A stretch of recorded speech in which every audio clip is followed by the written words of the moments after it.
Bonjour à chacun de vous. Aujourd'hui, je voudrais qu'on prenne le temps de parler d'un sujet qui touche beaucoup de croyants, mais aussi de personnes qui cherchent des réponses sincères.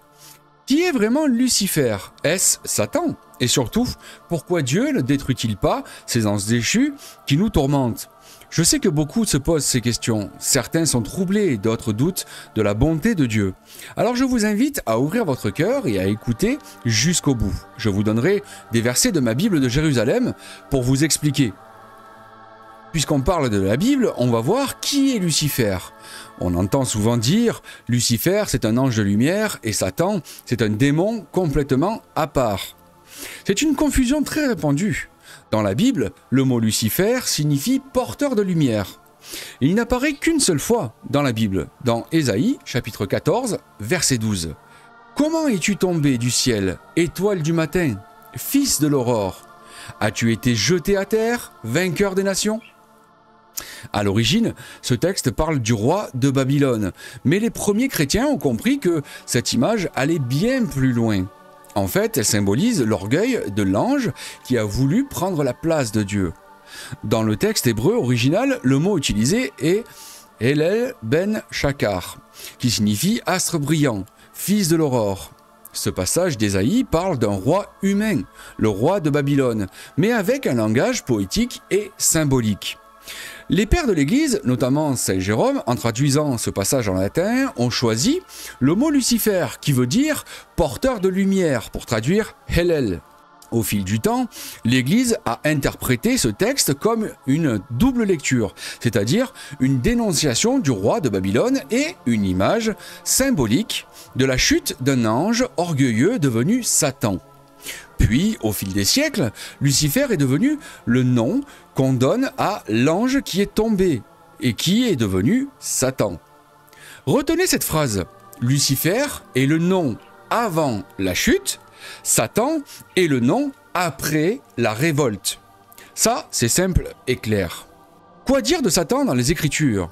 Eh bien, en fait, dans la Bible, Satan, ou en hébreu Ha-Satan, qui signifie l'adversaire, apparaît d'abord dans le livre de Job comme un accusateur devant Dieu. Il n'est pas encore décrit comme un démon au sens complet, mais dans le Nouveau Testament, Satan est clairement identifié comme le tentateur, le menteur, le prince des ténèbres, l'ennemi du Christ et des âmes. Dans Luc chapitre 10, verset 18, Jésus dit « Je voyais Satan tomber du ciel comme l'éclair ». Cette parole est souvent mise en parallèle avec la chute de Lucifer dans Ésaïe chapitre 14 verset 12 et de l'ange déchu dans Apocalypse chapitre 12 verset 9. On le jeta donc, l'énorme dragon, l'antique serpent, le diable ou le Satan, comme on l'appelle, le séducteur du monde entier. On le jeta sur la terre et ses anges furent jetés avec lui.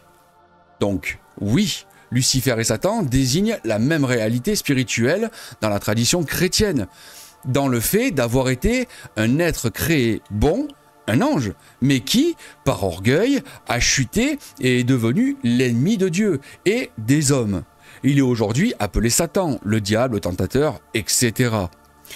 L'idée que Satan serait un démon dès le départ de toute l'histoire, ça ne correspond pas tout à fait à l'enseignement chrétien traditionnel.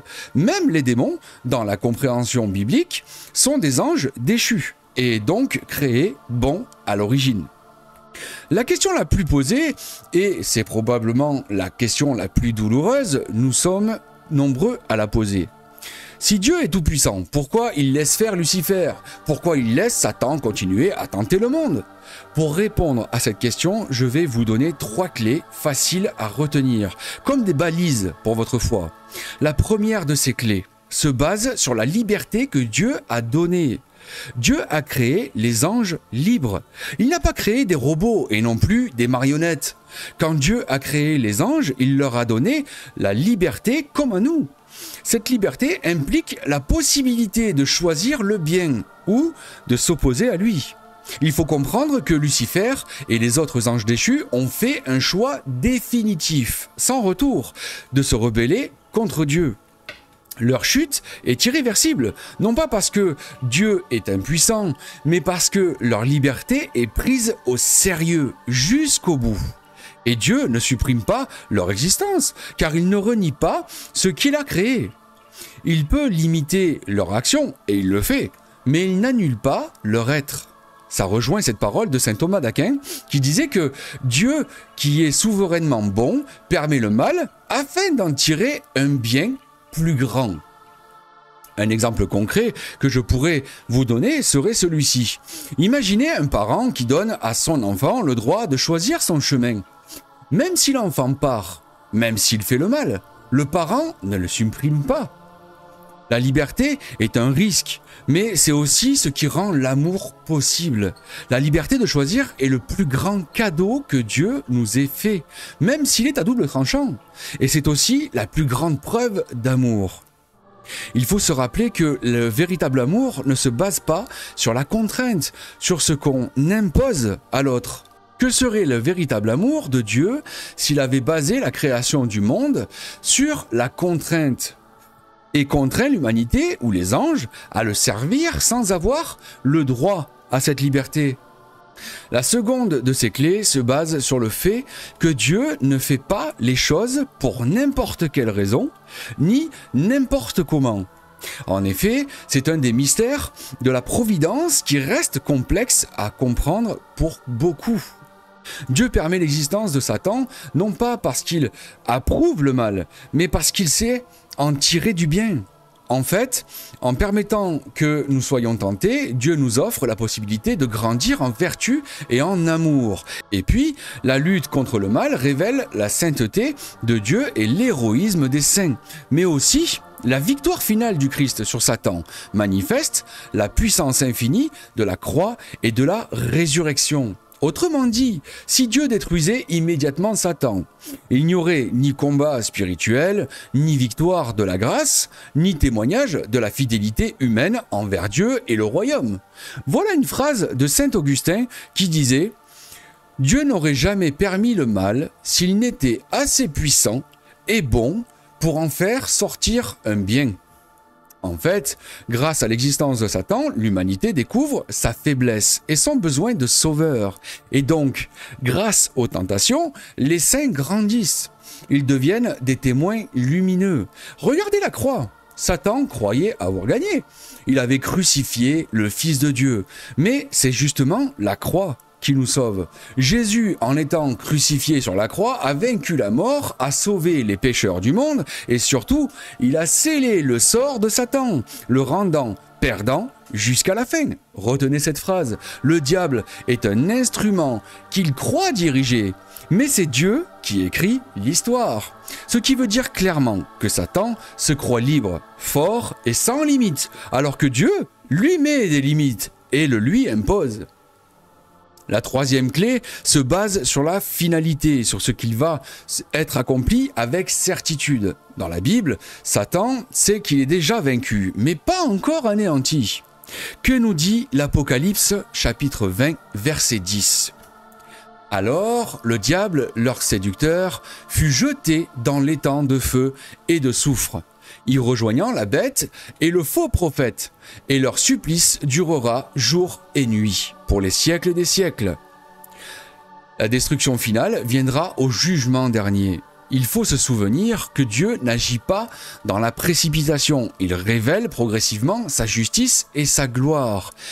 Et donc, le diable est aujourd'hui vaincu dans son pouvoir ultime par le Christ, comme il est écrit dans Jean chapitre 12, verset 31.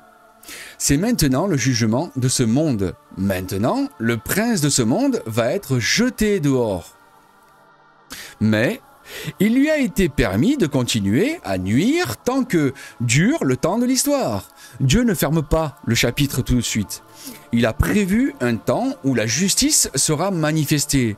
Tout a été montré à l'apôtre Jean et tout a été rapporté dans le livre de l'Apocalypse. L'Apocalypse nous montre cette image. Le diable sera jeté dans les temps de feu. En fait, nous vivons dans ce temps d'attente. J'avoue, je suis comme vous, je trouve le temps long. Mais qu'est-ce qu'un jour terrestre pour Dieu ? Ne serait-ce que ce mot « bientôt ». Un jour, un mois, 1 an, ou 2, ou 10, ou 20. C'est pourquoi Saint Pierre nous dit « Soyez vigilants, votre adversaire, le diable, rôde comme un lion. Il rôde, mais il est en laisse, et il n'est pas le maître. Retenez qu'il n'a le pouvoir de tenter qu'à hauteur de ce que Dieu lui impose et lui permet. Tout comme l'homme ne peut être tenté qu'à hauteur de ce qu'il peut supporter. Le diable n'a de pouvoir que ce qu'on lui accorde. » Beaucoup se demandent quoi faire contre ça. Je vais vous donner 3 armes spirituelles. En premier, la parole de Dieu. Elle est plus tranchante qu'un glaive. Lisez-la chaque jour si vous pouvez. Nourrissez votre cœur et votre esprit de ce qui vient de la bouche de Dieu. En second, la prière quotidienne, même courte. Une simple phrase, Jésus, sois ma force, ou le Notre Père. Et en troisième, les sacrements. L'Eucharistie et le pardon coupent les liens du mal. Ces 3 choses sont comme un bouclier. Sans elles, on devient vulnérable. Avec elles, vous êtes protégé. Pour conclure cette vidéo, je dirais, ne vous laissez pas troubler par ceux qui veulent semer la confusion. Alors oui, Lucifer et Satan sont le même ange déchu. Et oui, Dieu permet encore l'existence de Satan, mais pas sans limite. Pas sans but. Il viendra un jour où tout sera clair. Ce jour-là, plus aucune larme, plus aucune tentation. En attendant, souvenez-vous de cette phrase. Le diable fait beaucoup de bruit, mais c'est le Christ qui a la clé. Je prie pour que vous gardiez la paix et la confiance. Si cette vidéo vous a aidé, partagez-la, commentez, n'hésitez pas à poser vos questions. Ensemble, avançons vers la lumière. Que le Seigneur vous bénisse et vous garde. Paix du Christ à tous. Amen.